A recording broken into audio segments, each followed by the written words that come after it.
easy toy collecting could get. You know, like, it's literally in the name of the event.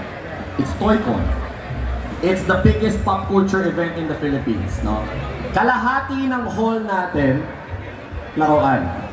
Right? And you still have Mindstyle. So in this case, for Conrad, evolution. Ano yung unang experience mo when you were still trying to start